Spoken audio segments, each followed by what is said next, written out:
From the world of AV programming and control with James King, I'm Steve Greenblatt, and this is Ask the Programmer. James, I'm glad we're back, and we got something special to share today. So I'm excited to talk about that. But how are you? I'm doing great. And yeah, like you said, we got some special to share today and look forward to it. And as do I. And before we jump into our show today, we actually had a listener reach out to us, Kate Atkins, and I just wanted to recognize her.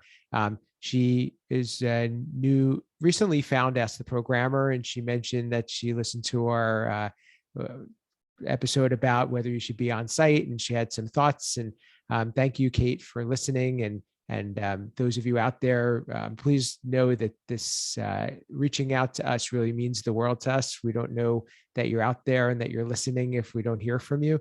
So please reach out and share some ideas, as Kate did, feedback on the show, as well as a couple of suggestions or ideas that you'd like to hear more about. So we appreciate that, Kate, and we look forward to you continuing to listen and sharing our content.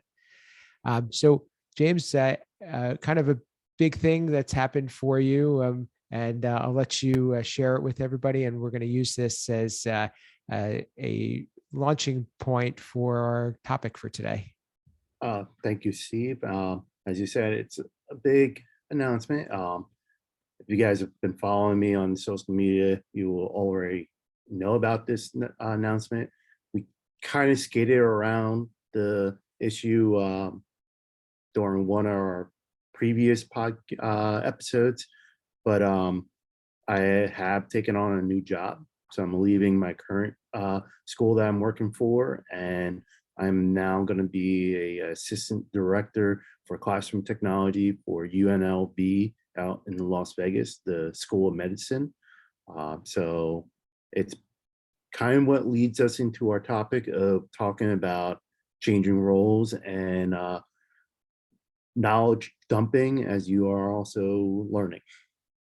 Okay, so congrats first off, and just to let everybody know, we're not letting him leave the show. So that's first thing, that's not an option. But it's exciting that I know you've worked hard for this, and it's something that's been you've really kind of planned, to shift into more of a management role and be able to take the skills that you've learned in both from your IT background and your programming background, and apply it to bigger needs. So maybe talk a little bit about that as to what inspired you, and also what about this role excites you the most. So yeah, thank you for letting me share it. So as most people know, I have been working on my MBA. I still plan on finishing my MBA because I do want to get in. My plan was to be management. When I was in high school, looking at school, doing IT, my vision was to get into some kind of management role with IT, not in AV, because I didn't even think of that at the time. So that's always what I've been working towards and learning. And I do enjoy the leadership side and taking on those challenges besides the physical hardware and coding of devices. So it's a new challenge for me. I have been in leadership roles, president of a local soccer league and on board members for certain areas such as HEPMA and some other things I've been on the side doing. So those have helped me prepare for this role, as well as my education and, getting mentors from Steve, yourself as a business owner, Joe Way, and other people out there. There's a lot of mentors that are guiding me. But really what it was is I saw this opportunity come across, and I was like, I can't let it slip by. I gotta try for it. I didn't even think I was qualified for it. I figured, but what's the harm of applying for it? All right, I have a job. It's not like I needed a job. And so it was really allowed me to be myself and apply and use my skill sets to make me different than all the other candidates who applied for the position and made me stand out. So that really helped me be a little relaxed there and do that. And as I tell people, it's a lot of people think it might be a big pay raise for me, and it's not. It is a pay raise, but I can't say that the raise is justification for moving my family cross country, but it's a professional development raise. So yeah, it's not. I'm not just gaining money. I'm gaining experience and building my professional brand. Chris Neto loves branding, so he'll get a kick out of that. So I'm building my professional brand there, and in turn, I guess you can say I'm making myself more valuable because now I'm increasing my skill set there and adding to my toolbox. So that's really what drove me to go this route and pick up my family and move over almost 3,000 miles across country.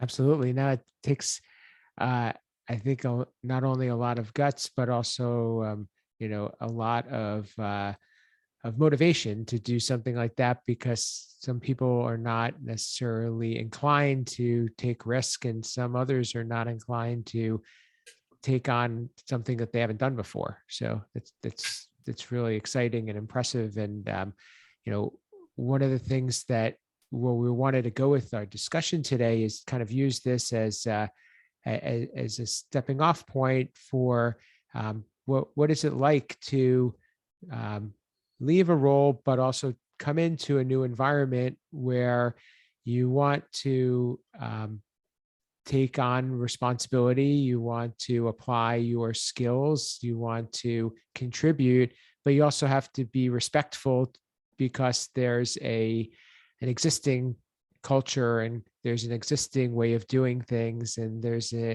not whether it's systems and processes, whether it's the way things are handled from a programming standpoint, whether it's just developing new relationships with people, understanding how things get done.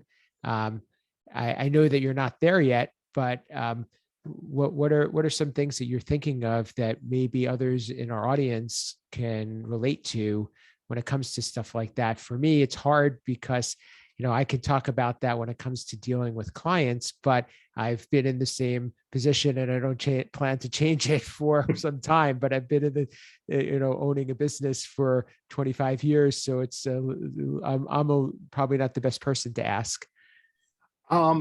So trying to think of how to word this.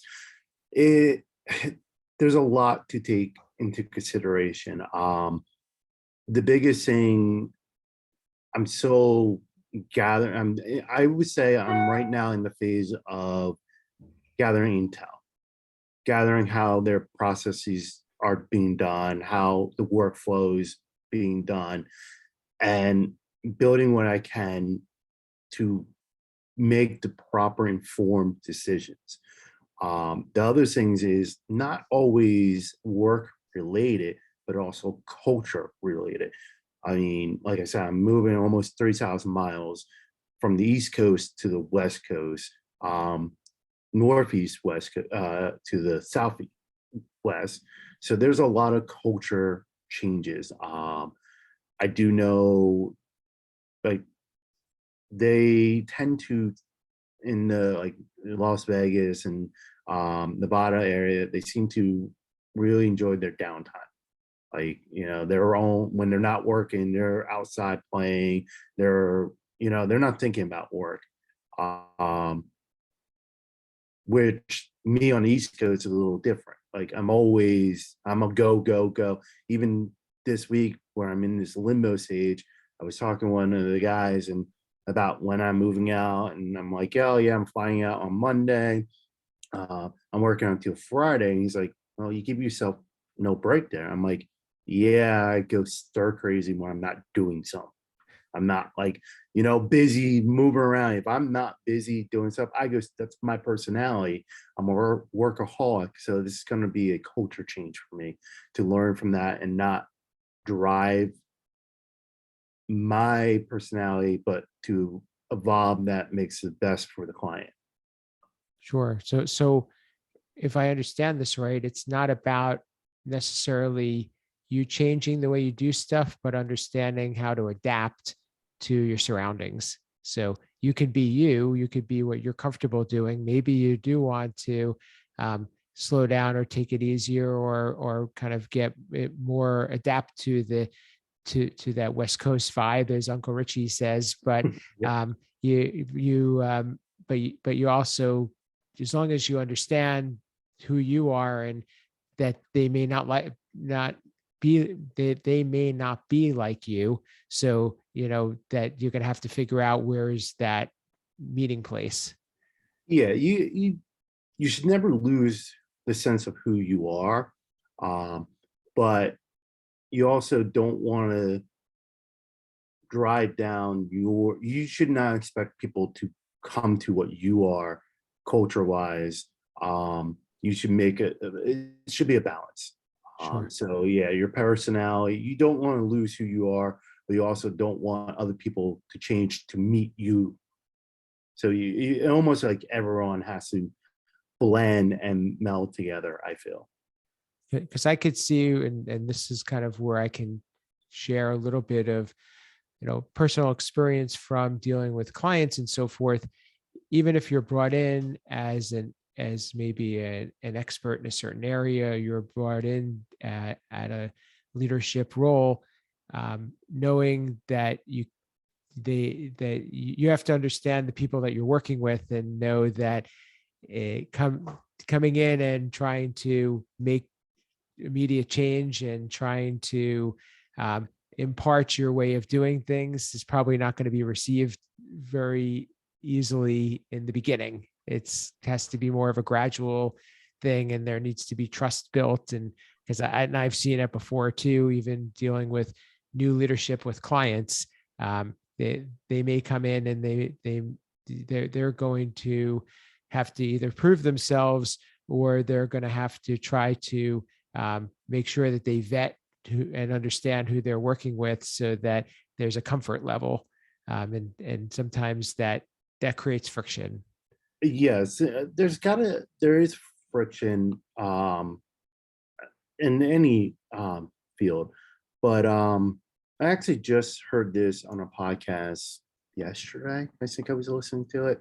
It's a leadership podcast, and it was talking about, it was on pilots. The guy he had on was a military pilot who's now a commercial pilot and does leadership things. And we were talking about challenging, being challenged as a leader and expecting people, your followers, to challenge you. And the guest on the podcast said he had a captain who gave him the best advice was, it's not your I'm trying to think of how he worded it. It was like, not your option to challenge me, it's your obligation to challenge me.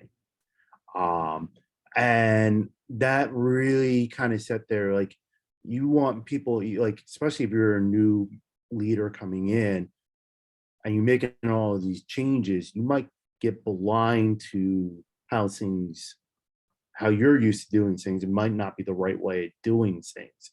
I've always used this saying when I had made some changes here in my work environment or with the clubs I ran.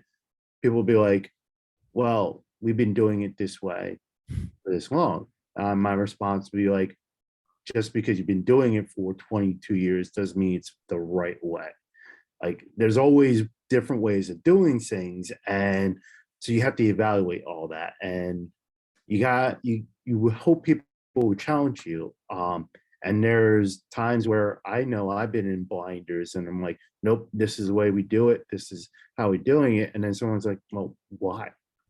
And once you get that challenge, you break that blinder and you're like, oh, wait, okay. Yeah, all right, reevaluate this. So I think that's a really good point. And I was thinking maybe let's bring this back to say programming. So in your role with, I know from us talking offline, you're not necessarily going to be writing code anymore, or at least not immediately. Um, how is that going to feel? And having to deal with other people, and is it something that you're going to try to be hands-on with, or do you feel like you're going to be less looking at just can we get the outcomes we're looking for? Um, I want to say time will tell. I could sit here and say, "Oh, we're going to do this," and then situations changes and things go. But I want to say I'm looking forward to the change, and I don't think I'll be completely done programming, even if I have to do side projects when I'm at home. Yeah. The coding is something that enjoys me, centers me. So I will be dabbling there. But going back to programming and the whole onboarding and knowledge dump, like, because I am leaving now, I'm dumping what I know about my current work environment to people who are now going to take on to fill up that gap of me leaving. And the biggest thing I expressed to the team that's taken over is, you might, I hope that they look at my stuff and go, man, he was an idiot. We should be doing it this way and advancing on it. Because I kind of did that to the person prior to me. Now, the person prior to me was not an idiot, very bright, but you get tunnel vision, you do things certain ways, as I mentioned earlier, and someone fresh eyes should involve what you did. If they're not involving from what I did, like I involved from what we did previously, then they may not be the right people to continue doing it, because it should be improved. And everything should be getting better. And it already seems like they're improving upon my code. And I'm like, that's great. Take it, break it, and fix it. Which kind of goes back to the whole idea of, we don't want to be that person on an island, and this is a good example of that, because now you have some people that didn't necessarily need to know what you were doing, and not that you didn't want to share it, but it wasn't their job, and now you're able to get peer review, let's say, and you're able to get feedback, and I think it's very very encouraging to hear that you're willing to let people take what you're doing and make them realize that this is only one way of doing it, and tell them that I hope that you evolve this and make it better. Yeah. I mean, I just remember having the conversation with one of the guys say when we were looking at one of our DSP files, and he asked me, he's like, why did he do it this way? And I looked him square in the face and go, due to my limited knowledge of audio. I was like, now I know more, and this file had involved, but this was due because of my limited knowledge at the time of audio. Yeah. And he's like, oh, I'm like, so you should really fix this. And he's like, okay. So Well, I think we probably have a good place to stop for this, but I'm sure that you'll be sharing more with us, and we'll be able to talk and follow up on this conversation, and be curious to hear from those out there who are in a similar position to James, whether they are starting something new or transitioning to a different role within an organization, or they're also needing to work in a new situation. What worked and what didn't, and what were some lessons learned, because it'll help others who are listening. And also we can use James as kind of our test bed, and he can he can learn and share some feedback with us along the same line. So we'll be checking back in on this. James, how do people get in touch with you and know more about what you're up to, and keep up with your new role? again, best way is follow me on Twitter, AV_James King. you listen to this podcast, Davy Life, whatever HEPMA is doing, I'm involved there. Writer for the Higher Ed Digital Magazine, where I write the IT and Navy column. So you search Google, you'll find me. And do reach out to James, if nothing else, to congratulate him and let him know that you're out there. And we'll be continuing to do this, so you'll get to hear from him on a weekly basis. But we'll certainly be keeping an eye on your travels and your new experiences. And congrats again.